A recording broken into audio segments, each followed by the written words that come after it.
Périgord, un joli village appelé Marcaille abrite des passionnés de chasse à la palombe.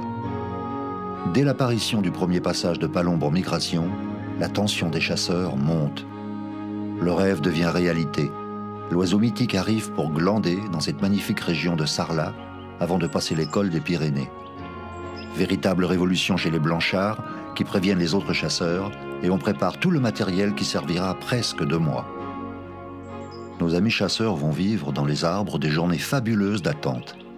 Tout consistera à faire poser les palombes sur les branches proches de la cabane, perchées à 15 mètres de hauteur. Allez, pêche-toi. Allez hop, dans la baraque. Allez, viens. Viens. Viens. Allez, viens. Ah, tu montes sur ton truc là, hein. Hop. Tu bouges pas. Allez. Là-haut. Ah, tu bouges. Il y a toujours aussi pour la selle. Pourquoi il y a un truc sur les yeux là? Ah, il faut la casquer. Hein. Ah bon. Là, elle ne bougera pas maintenant. Sinon, décasquer, il n'y a rien à faire pour les tenir. C'est quand même du sauvage.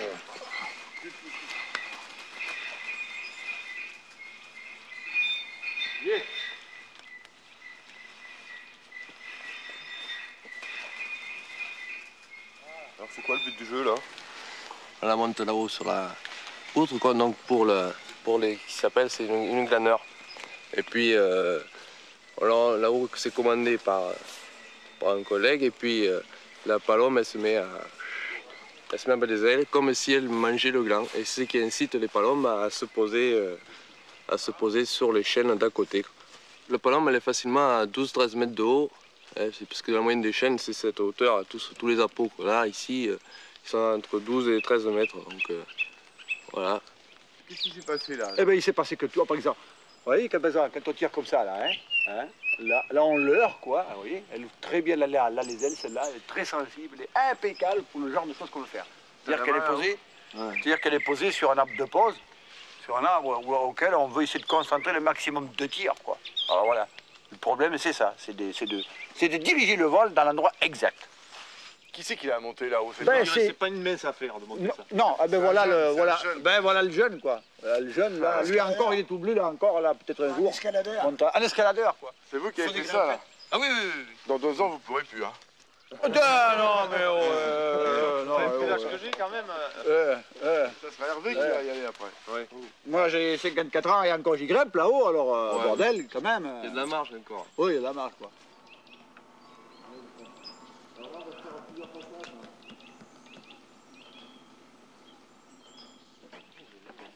Dès le petit matin, on monte dans la palombière construite astucieusement. Tous les ans, nos amis posent leurs vacances à cette époque. Il n'est pas question de faire autre chose que la sacro-sainte chasse à la palombe. Qu'on s'y remette.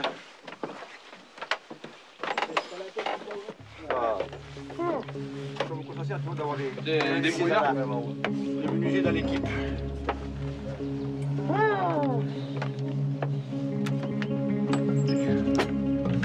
Allez, ferme la barbacane. Hop. Et adieu. Bon. Ça, je monte directement le truc là en haut. Hop.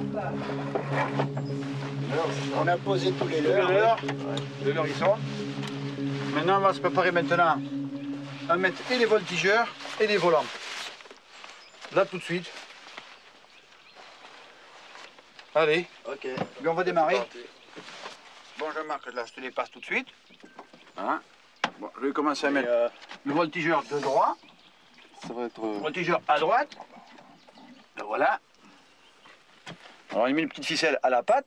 Mais voilà. On le tâche parce qu'en principe, bon, il est dressé, il ne part pas. Là, voilà, là, on a mis celui-ci. Là, maintenant, on va mettre l'autre. Voilà. Ce sont des bêtes qui sont très dociles, qui ont l'habitude de nous, quoi. Vous voyez comment il se laisse attraper et tout. Et il va directement sur sa palette. Il est tellement bien dressé que de le lâcher, Tu la montes un peu. il va sur sa palette. On lui inculque quoi? On lui inculque que son territoire, c'est uniquement la palette. Comment vous le choisissez ce pigeon? On le choisit, en principe, c'est des mâles.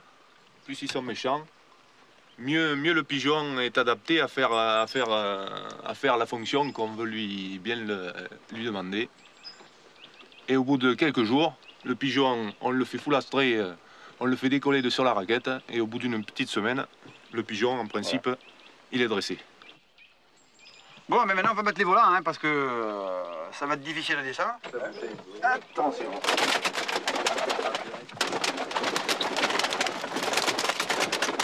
Alors là, je suis en train de sortir les volants, ce qui font facilement 75% de la réussite de cette chasse. C'est eux qui leurrent le plus les palombes, qui les font venir le plus près possible de notre chasse. Alors, il est difficile pour les voir. Si on n'a pas la jumelle, on ne les voit pas. Il faut travailler beaucoup avec la jumelle. Hein. On a tous les jumelles, sinon... C'est un peu spécial comme chasse quand même, là. C'est spécial à la région. À la région, oui, c'est spécial ici. On n'a pas le droit de prendre au filet, on a le droit que à la peau et au tir. Quand elles sont posées. Au tir posé, voilà. Donc tout le principe consiste à les faire poser. À les faire poser.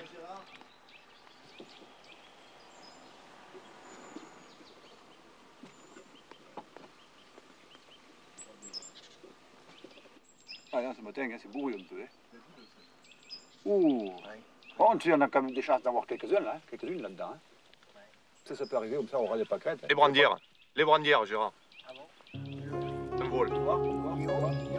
Non, pas très moyen. Une belle volée. Hein. Ouais. Bon. Elle nous arrive bien. Hein. Tu diras quand fermé. Attends, je vais commencer. Faut fermer en bas. Faut pas fermer en bas. Il est loin encore, il est loin, un kilomètre. Encore attends. Attends, Compastier, elles sont pas là, il y a le temps. Ouais. Il y a le temps, elles arrivent. Là, elles ont du mal dans le cul, là, non? Parce que ça galope, hein? Elles arrivent. Hein? Elles arrivent bien. Hein. Heureusement qu'on les prend à la jumelle, parce que... Ouais. Faites gaffe en bas, hein? Ça arrive, hein? Oui. Ouais. Vous êtes prêts, hein? Vous avez fermé? Fermez là-dedans. Non, allez, on ferme, allez. Fermez. Allez, on ferme. Bon. Tu le dis, hein, Jean-Marc? Oui, je vais vous le dire. On a lâché les volants pour amener les palombes sauvages à se poser. Vous avez parti les volants? Oui, les volants sont partis.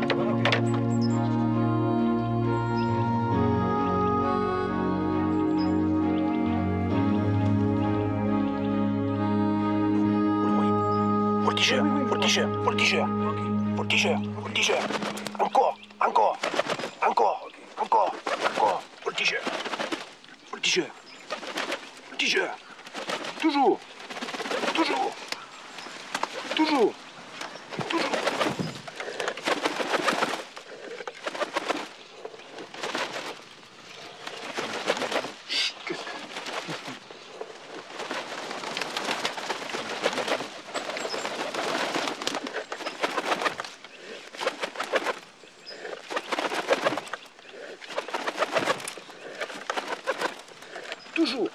Ça prend, toujours, ça prend.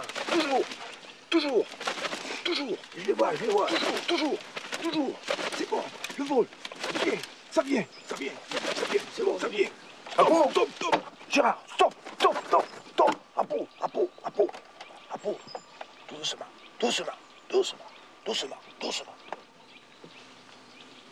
Tu vas les voir là. Ils sont infinis. Vu. Là-bas. C'est bon, allez, stop les gars. Allez. Le 5 et le 6. Là-bas. Vous en bas, vous les voyez? C'est bon. Vous les voyez en bas? Ça y est. Là-bas. C'est bon. Allez, stop. Allez, je descends. Allez, les gars, je descends. Vous êtes prêts?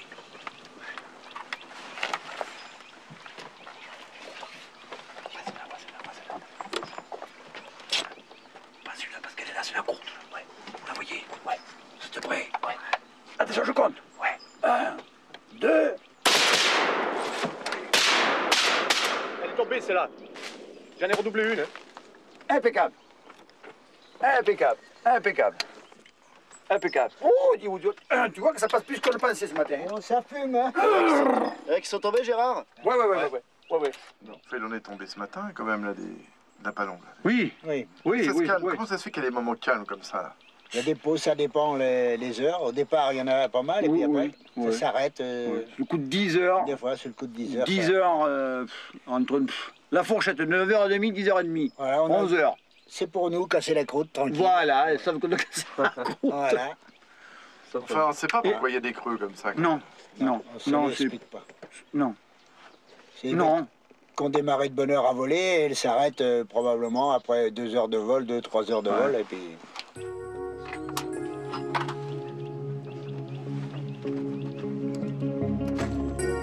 Le fameux casse-croûte du Périgord, de fabuleux jambons, de merveilleux saucissons et un vin. Avec ça devrait coller. On boit de trop, on va trembler. Ah, si. Ah, 77, il a combien là? Un peu de saucisse d'Auvergne. C'est pas mon pote. L'ancêtre. Ah, bien. Viens, Marcou. Tu vas bien mériter, toi aussi. Ah oui. Heureusement que je suis là pour voir arriver les palombes. Allez, hop. Mélanger avec un petit machin comme ça. Elle passe toujours au même endroit, Gérard.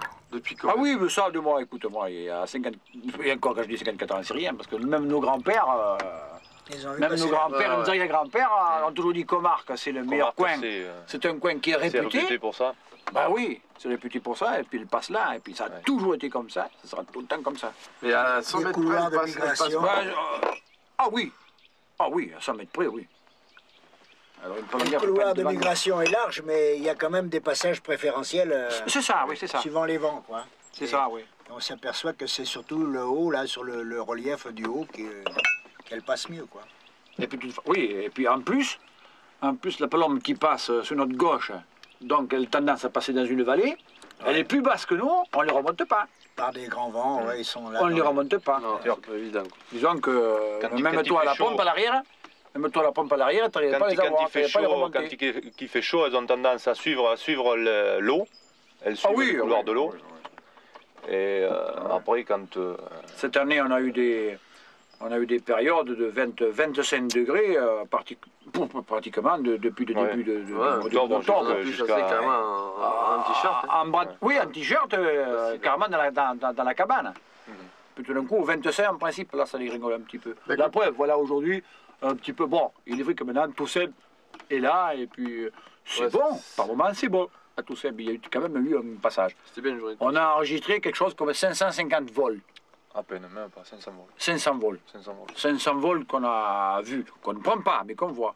Notre coefficient est une palombe prise par vol. Par vol sur la chasse. Sur la chasse. Le prélèvement est tellement mineur qu'on se demande pourquoi certains font tant de bruit pour une palombe tuée, quand on sait qu'il y a trop de pigeons et que ceux-ci sont néfastes aux cultures. Comment, Gérard, cette chasse, comment ça se passe? En principe, bon, quand les vents sont assez favorables, elles prennent cette vallée plus ou moins haute, plus ou moins basse. Bon, enfin bref, c'est pas important. Et le problème, c'est que par exemple, si elles sont pratiquement de face, on ne se sert jamais du volant, qui est tout à fait là à ma gauche. Ce volant consiste simplement à nous rattraper par exemple les vols qui passent un petit peu à l'écart. Là, on tient un couloir à peu près entre 700 et 800 mètres, c'est-à-dire 350 mètres de chaque côté. Là, on sert par exemple un vol qui passe là-bas ou qui passe là. Un vol qui passe à peu près à 400 mètres, au volant, on arrive à en faire revenir facilement 2 sur 3. C'est déjà beaucoup.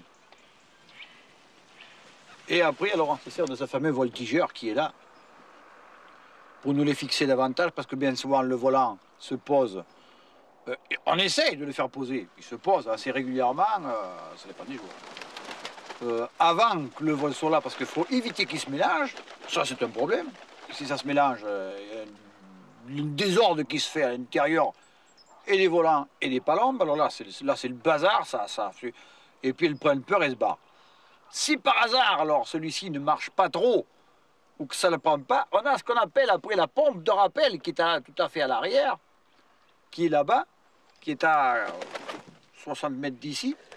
Et avec cette pompe-là, on arrive à les récupérer, à les ramener une deuxième fois avec le voltigeur, celui-ci et celui-ci là, qui nous les reprennent Bon, là, on arrive à les ramener facilement à 20-30 mètres. Et quand c'est à peu près une 20-30 mètres, comme on dit mon pote, là, lui, qui lui est chef pilote du coin, là, quand elles arrivent là sur le garage, ils me disent stop, à ce moment-là, à Pau. Alors on fait disparaître ces deux voltigeurs et on fait à Pau avec ces palombes qui sont là-bas, à peu près à 30 mètres d'ici.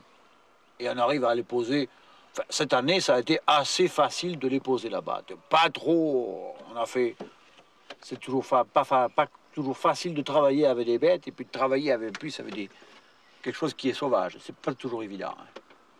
Voilà, ça se passe comme ça. Nous avons à peu près, c'est-à-dire c'est d'abord le volant, après le voltigeur, reprise à l'arrière, à la pompe, si par hasard un petit peu trop capricieux, et après on les achève à ce moment-là à la peau.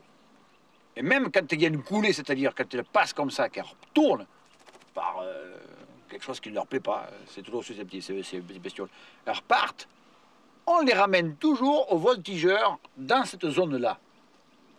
En principe, au deuxième coup, on arrive à les poser. On arrive à les poser assez facilement, mais on en échappe. On en échappe beaucoup, heureusement d'ailleurs. Elles viennent d'où en fait? Je crois que d'après les bouquins qu'on a reçus, les plus grandes viennent de Finlande, hein, Jean-Marc. Finlande, Norvège, même Russie. Il y en a qui viennent de Russie, les plus loin, celles qui se viennent de plus au nord. Sibérie même. C'est celles-ci qui viennent de plus au sud. Ah oui. Ils descendent de plus au sud. Ah oui. Et là-dessus, imaginez-vous que notre prélèvement annuel de 0,9... Combien c'est, Jean-Marc? Je ne me rappelle plus. 0,998. Alors vous voyez que notre prélèvement n'est pas de 1%. Alors quand on entend des fois des gens qui parlent, il faut quand même qu'ils viennent nous voir d'abord. Qu'ils viennent nous voir. Ça nous ferait plaisir, et puis on leur donnerait quelques renseignements. Ça serait peut-être plus facile que de nous critiquer bêtement, quoi. On chasse carrément avec de la bonne cartouche balle-trappe. Je ne veux pas dire de marque parce qu'il n'y a pas de marque. Il n'y a pas de marque. On est c'est du 7 Ah oui, c'est ça. C'est quoi du? Là, en principe, le 6, il ne faut jamais monter au-dessous du 6. Hein.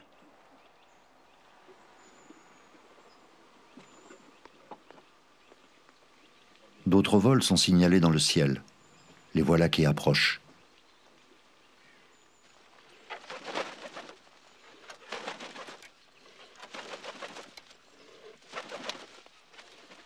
Le vol est réticent. Ouais.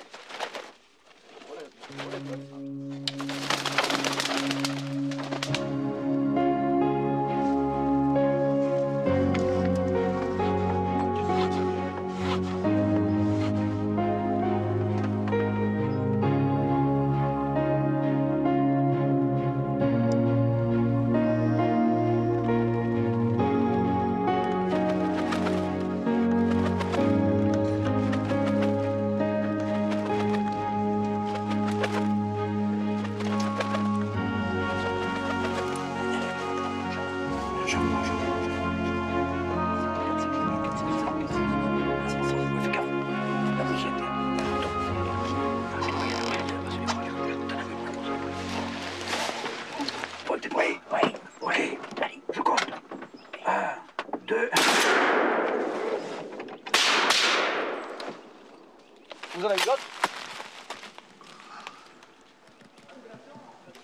Un pote. C'est l'importance des vols. Suivant les cases, là c'est de 5 à 9, après de 10 à 50, de 50 à 100, 100 à 300 et 300 et plus. Dans cette colonne-ci, on note les vents et tout ce qu'on peut noter qui se note, c'est-à-dire bon, s'il passe du pinson, des grues, des oies, tout est notifié dans cette case-là. Et après, bon, là, on fait un total des vols et un total de prélèvements dans la journée qui correspond aux cases jusqu'à la fin de saison de chasse qui va, hélas, se terminer pour cette saison. Voilà, je suis la colonne. Ouais. Et vous allez voir, là, vous avez des petites barres et vous avez des ronds, là. C'est des pauses qu'on a fait à la Palombière. Ah, d'accord. Ce jour-là. Vous voyez, et les vols de 100 à 300, regardez, ce jour-là, on les posait pratiquement tous. C'est combien, là, à chaque fois, quand on voit un petit bâtonnet? C'est un vol. Un bâtonnet correspond à un vol. D'accord. Voilà. Et ce jour-là, il était passé 23 vols sur la chasse. Voilà. Et là? Et là, bon, j'ai marqué le temps. Le temps a été couvert. Voilà. Et là, il y a 2 bâtonnets. Ça a été 2 palombes qui ont été tuées au vol ce jour-là. D'accord. Ensuite, vous avez ce carnet de chasse qui est une suite, c'est la même chose que celle-ci, mais qui est fournie c'est une étude de palombes dans le sud-ouest, qui est fournie par la fédération. Et on recopie exactement la même chose qui est là, comme vous voyez.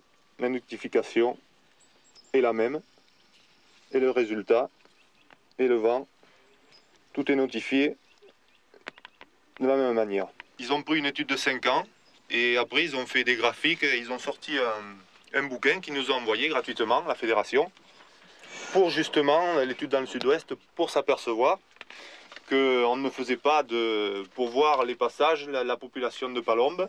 Voilà. Voilà ce que ça donne sur une année, l'année 91, avec les pics migratoires, suivant les dates, l'influence. Il y a une relation importante avec la Lune, alors? Oui.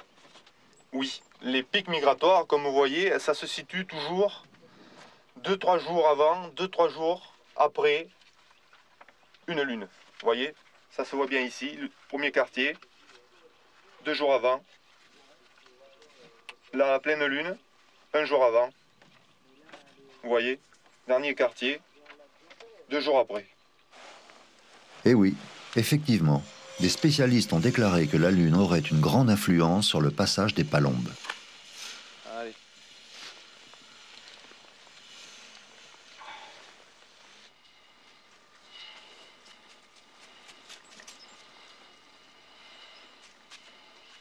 Hop, là on descend les appros.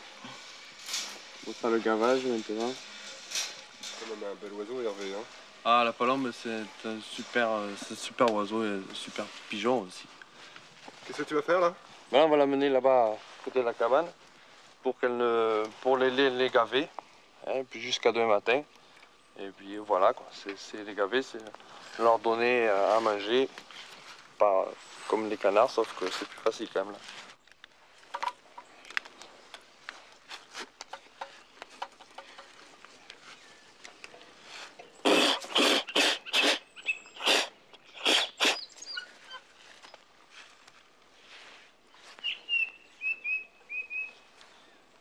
Allez.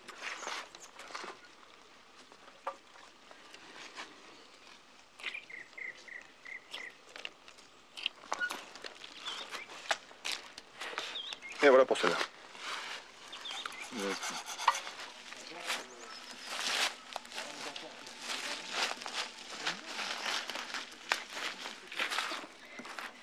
En châtaignier, ils ont des petits râteaux en bois. Pour gratter et ouvrir les coques parce que là. Ça pique, ça? Ouais.